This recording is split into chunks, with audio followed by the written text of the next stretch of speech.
मत्ती की इंजील और उसका 13वां बाब जो 58 आयात पर मुश्तमिल है।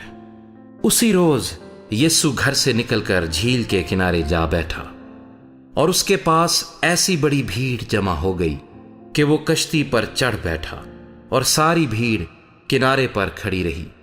और उसने उनसे बहुत सी बातें तमसीलों में कहीं कि देखो, एक बोने वाला बीज बोने निकला और बोते वक्त कुछ दाने राह के किनारे गिरे और परिंदों ने आकर उन्हें चुग लिया।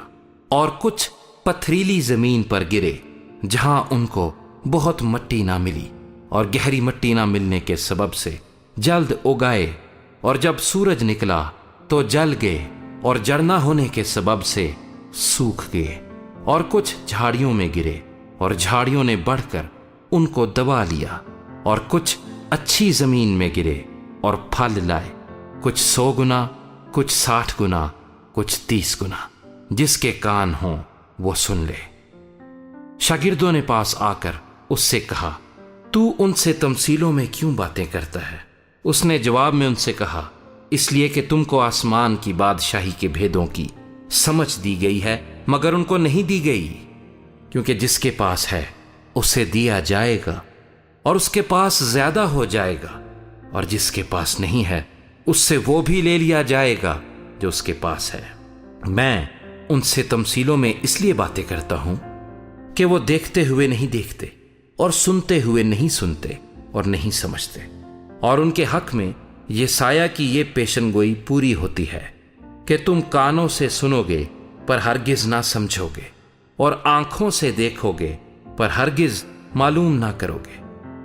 क्योंकि इस उम्मत के दिल पर चर्बी छा गई है और वो कानों से ऊंचा सुनते हैं और उन्होंने अपनी आंखें बंद कर ली हैं, ता ऐसा ना हो कि आंखों से मालूम कर लें और कानों से सुने और दिल से समझें और रुजू लाएं और मैं उनको शिफा बख्शूं।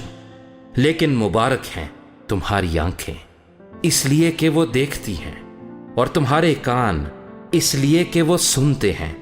क्योंकि मैं तुमसे सच कहता हूं कि बहुत से नबियों और रास्तबाजों को आरजू थी कि जो कुछ तुम देखते हो देखें मगर ना देखा, और जो बातें तुम सुनते हो सुने मगर ना सुनी।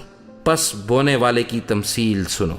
जब कोई बादशाही का कलाम सुनता है और समझता नहीं, तो जो उसके दिल में बोया गया था उसे वो शरीर आकर छीन ले जाता है। ये वो है जो राह के किनारे बोया गया था। और जो पथरीली जमीन में बोया गया, ये वो है जो कलाम को सुनता है और उसे फिल फौर खुशी से कबूल कर लेता है, लेकिन अपने अंदर जड़ नहीं रखता, बल्कि चंद रोजा है। और जब कलाम के सबब से मुसीबत या जुल्म बरपा होता है तो फिल फौर ठोकर खाता है। और जो झाड़ियों में बोया गया, ये वो है जो कलाम को सुनता है और दुनिया की फिक्र और दौलत का फरेब उस कलाम को दबा देता है और वो बेफल रह जाता है।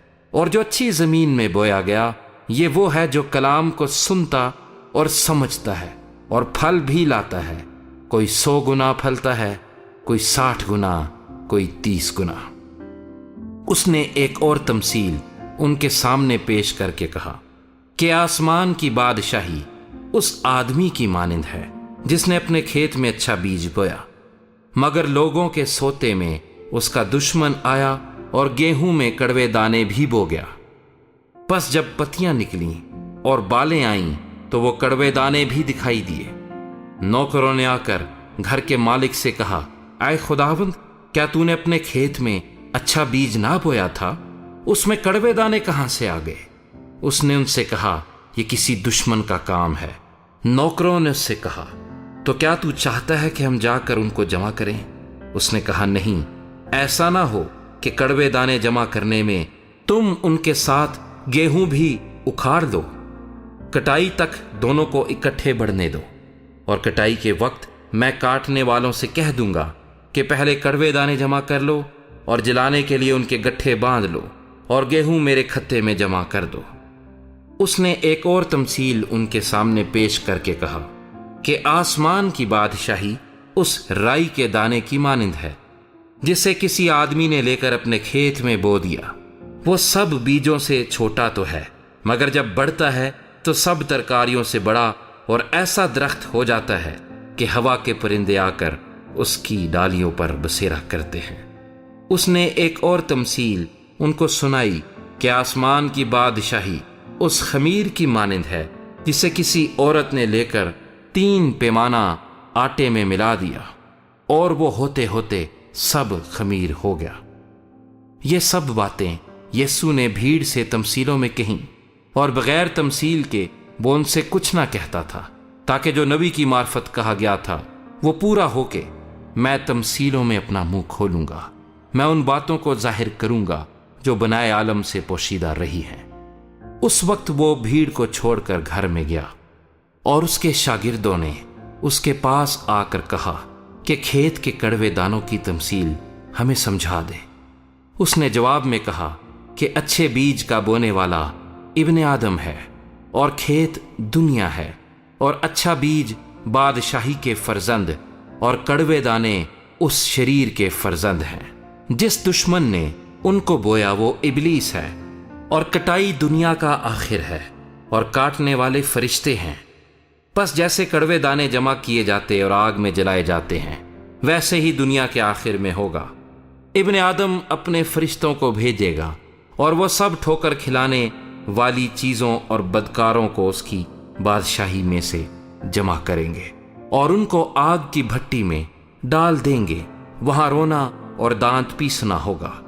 اس وقت راست باز اپنے باپ کی بادشاہی میں آفتاب کی مانند چمکیں گے۔ جس کے کان ہوں وہ سن لے۔ آسمان کی بادشاہی کھیت میں چھپے خزانے کی مانند ہے، جسے کسی آدمی نے پا کر چھپا دیا، اور خوشی کے مارے جا کر جو کچھ اس کا تھا بیچ ڈالا، اور اس کھیت کو مول لے لیا۔ پھر آسمان کی بادشاہی اس سوداگر کی مانند ہے جو عمدہ موتیوں کی تلاش میں تھا۔ جب اسے ایک بیش قیمت موتی ملا تو اس نے جا کر جو کچھ اس کا تھا سب بیچ ڈالا اور اسے مول لے لیا۔ پھر آسمان کی بادشاہی اس بڑے جال کی مانند ہے جو دریا میں ڈالا گیا، اور اس نے ہر قسم کی مچھلیاں سمیٹ لی، اور جب بھر گیا تو اسے کنارے پر لائے، اور بیٹھ کر اچھی اچھی تو برتنوں میں جمع کر لی، اور جو خراب تھیں پھینک دی۔ دنیا کے آخر میں ایسا ہی ہوگا، فرشتے نکلیں گے اور شریروں کو راست بازوں سے جدا کریں گے، اور ان کو آگ کی بھٹی میں ڈال دیں گے، وہاں رونا اور دانت پیسنا ہوگا۔ کیا تم یہ سب باتیں سمجھ گئے؟ انہوں نے اس سے کہا ہاں۔ اس نے ان سے کہا، اس لیے ہر فقیہ جو آسمان کی بادشاہی کا شاگرد بنا ہے اس گھر کے مالک کی مانند ہے جو اپنے خزانے میں سے نئی اور پرانی چیزیں نکالتا ہے۔ جب یسوع یہ تمثیلیں ختم کر چکا تو ایسا ہوا کہ وہاں سے روانہ ہو گیا، اور اپنے وطن میں آ کر ان کے عبادت خانے میں ان کو ایسی تعلیم دینے لگا کہ وہ حیران ہو کر کہنے لگے، اس میں یہ حکمت اور معجزے کہاں سے آئے؟ کیا یہ بڑئی کا بیٹا نہیں، اور اس کی ماں کا نام مریم، اور اس کے بھائی یعقوب اور یوسف اور شمعون اور یہودا نہیں؟ اور کیا اس کی سب بہنیں ہمارے ہاں نہیں؟ پھر یہ سب کچھ اس میں کہاں سے آیا؟ اور انہوں نے اس کے سبب سے ٹھوکر کھائی۔ مگر یسوع نے ان سے کہا کہ نبی اپنے وطن اور اپنے گھر کے سوا اور کہیں بے عزت نہیں ہوتا۔ اور اس نے ان کی بے اعتقادی کے سبب سے وہاں بہت سے معجزے نہ دکھائے۔